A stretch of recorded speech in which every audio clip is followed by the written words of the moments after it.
नमस्कार, टीवी 9 के social media में आप सभी का स्वागत है। मैं हूं आपके साथ सुमित शर्मा। सोना किसको पसंद नहीं है? मैं सोने वाले सोने की बात नहीं कर रहा, मैं पहनने वाले सोने की बात कर रहा हूं। इसी सोने यानी गोल्ड को लेकर एक अच्छी खबर आई है। आरबीआई ने गोल्ड लोन को लेकर एक ड्राफ्ट तैयार किया था, जिसको फिनेंस मिनिस्ट्री यानी कि वित्त मंत्रालय ने रिव्यू किया है, और उसके बाद कुछ अच्छी खबरें गोल्ड लोन लेने वालों के लिए आई हैं। अच्छी जानकारी है और गुड न्यूज़ है। आज न्यूज़ रूम में चर्चा में हम हमारे सहयोगी शरद से इसी विषय पर बात करेंगे और समझने की कोशिश करेंगे कि क्या है ये पूरा मामला और क्या है गुड न्यूज़। शरद, बहुत बहुत शुक्रिया, आपने वक्त दिया। शरद, क्या ड्राफ्ट था जो आरबीआई ने गोल्ड लोन को लेकर बनाया था? तो गोल्ड लोन के लिए ऐसा है कि आपके पास अगर घर में गोल्ड पड़ा है तो आप बैंक को या किसी भी एनबीएफसी को जाकर उस गोल्ड को देंगे तो उसके बदले में आपको कुछ पैसा कैश लिक्विडिटी मिल जाएगी और आप उसका इस्तेमाल करेंगे। तो ये बेसिकली गोल्ड लोन यही था। ये बहुत पुराने ज़माने से हमारे समय में चल रहा है। पहले महाजन और जो धनाढ़ लोग होते थे वो मोहल्ले में लोगों का सोना गिरवी रख के उनको लोन देते थे।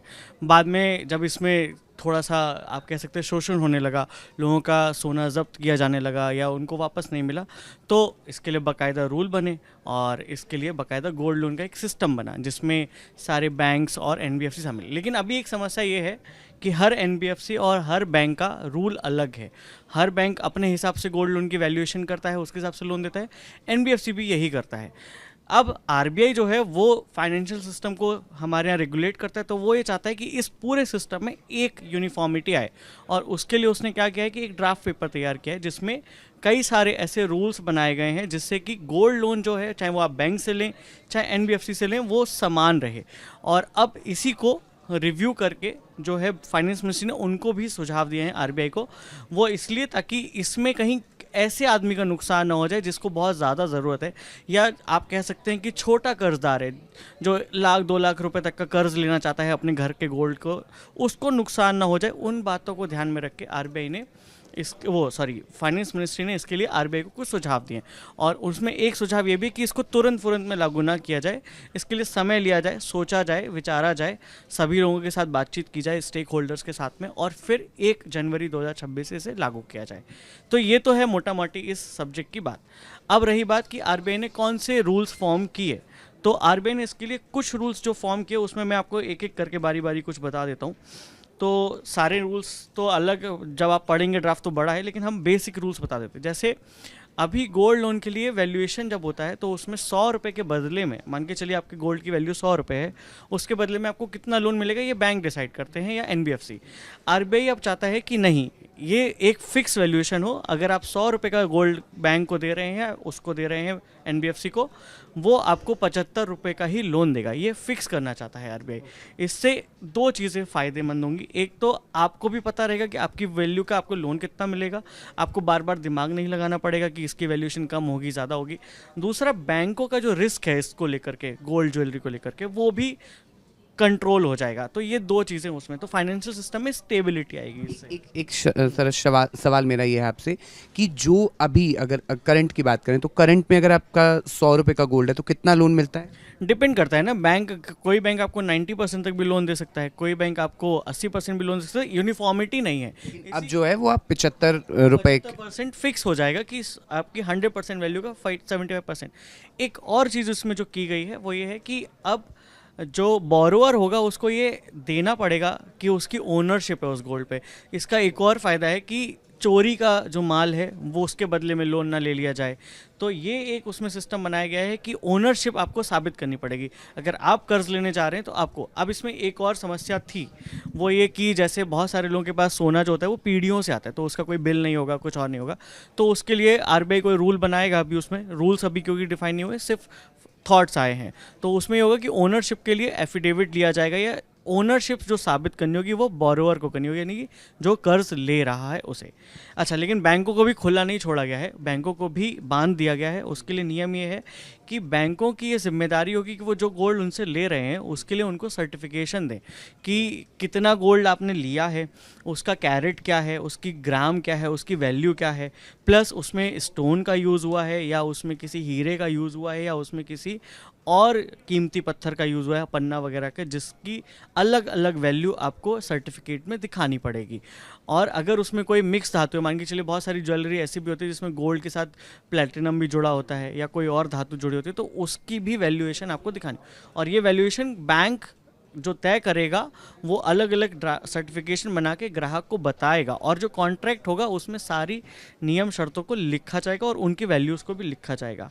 एक और चीज़ जो आरबीआई ने अपने ड्राफ्ट रूल में कही है वो ये है कि गोल्ड का जो भी वैल्यूएशन किया जाएगा वो 22 कैरेट के गोल्ड के प्राइस के हिसाब से किया जाएगा।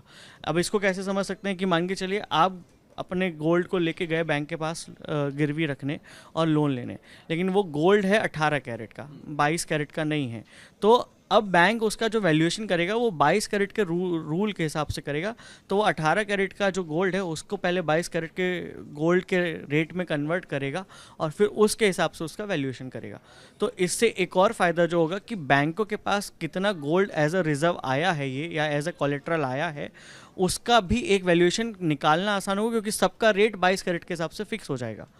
तो ये 4-5 बातें उसमें मोटा माटी हैं। एक और छोटी सी चीज़ इसमें जोड़ दी गई है, जैसे आपने देखा होगा बीच में चांदी का काफ़ी अच्छा रिटर्न मिला है लोगों को। 1 लाख रुपए के पार तक चांदी का रेट गया है, 1 लाख रुपए का रेट चांदी का बहुत है। तो अब गोल्ड लोन में ये प्रावधान होगा कि गोल्ड लोन के साथ साथ आप सिल्वर के अगेंस्ट भी लोन ले पाएंगे। अगर आपके पास सिल्वर ज्वेलरी है या आपके पास सिल्वर के कॉइन्स हैं, इसके लिए नियम बनेंगे बाकायदा कि एक फिक्स कैटेगरी के सिल्वर को ही यूज़ किया जाएगा। जैसे जो सबसे ज़्यादा शुद्ध सिल्वर माना जाता है वो 925 होता है, यानी 92.5% शुद्धता वाला जो सिल्वर होता है वो सबसे शुद्ध माना जाता है। तो उस कैटेगरी के जो भी कॉइन होंगे, ऑर्नामेंट्स होंगे, उनको आप गिरवी रख के लोन ले पाएंगे। और इसके अलावा गोल्ड के लिए भी जो ज्वेलरी होगी उसके लिए भी सर्टिफिकेशंस जो बनेंगे, उसमें भी आपकी जो गोल्ड की ज्वेलरी होगी उसमें भी फिक्स टाइप होगा, किस तरह के ऑर्नामेंट्स होंगे जिनके बदले में लोन मिलेगा। ऐसा नहीं कि आपको किसी भी गोल्ड की चीज़ के बदले में, कई लोगों के घरों में गोल्ड के बर्तन होते हैं या कुछ और चीज़ होते हैं, उसके बदले में लोन मिल जाएगा, ऐसा नहीं है। प्लस गोल्ड कॉइन के बदले में भी आपको लोन मिलेगा, तो उसमें नियम फिक्स होगा कि आपके 100 रुपये के लोन में 30, 40, 50 रुपये जो भी एक नियम है उतना ही सिर्फ आप गोल्ड कॉइन के बदले में लोन ले पाएंगे। बाकी और लोन लेने के लिए आपको ऑर्नामेंट्स ही देने पड़ेंगे और जो भी आभूषण है वो देना पड़ेंगे। शायद एक सवाल ये है कि जो 18 कैरेट वाला आपने बताया कि उसको भी 22 कैरेट के, कि ये वाला थोड़ा सा अगर आप और समझा पाएँ। देखिए गोल्ड का कन्वर्जन रेट होता है, हाँ 24 कैरेट का रेट जो होता है उसी के बेस पे हम लोग 22 कैरेट का रेट डिसाइड करते हैं। ठीक वैसे ही 18 कैरेट का भी जो रेट होता है वो 24 कैरेट के गोल्ड के प्राइस के बेस पे ही डिसाइड होता है कि इसमें गोल्ड की वैल्यू इतनी कम हो गई है। तो जब आप 22 कैरेट के रेट पे उसको कन्वर्ट करेंगे तो आप उसमें गोल्ड की कम वैल्यू को काउंट करके 22 कैरेट के रेट के हिसाब से उसको काउंट कर लेंगे। तो इस तरह से जो गोल्ड का वैल्यू होगा वो 22 कैरेट पे ही काउंट होगा बैंक के पास।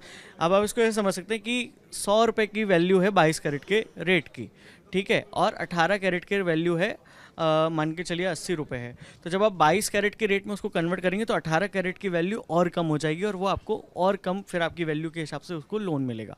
तो इस तरह से वो लोन का फॉर्मेशन होगा। एक अच्छी चीज़ और इसमें जोड़ी है आरबीआई ने अपने ड्राफ्ट रूल्स में, वो ये है कि अगर इसके लिए जो भी नियम होंगे, एक तो कॉन्ट्रैक्ट में आपको सब कुछ डिटेल में बताना होगा, प्लस अगर आपने लोन पूरा कर दिया और लोन चुका दिया समय से, सारा कुछ आपकी किस्तें पूरी हो गई हैं, तो आपको जो गोल्ड की ज्वेलरी रिटर्न मिलनी है बैंक से, जो भी आपने गिरवी रखे वो आपको जो रिटर्न मिलना है वो एक टाइम बाउंड फ्रेम में होगा, यानी कि आपको एक फ़िक्स टाइम में वो रिटर्न मिल जाएगा।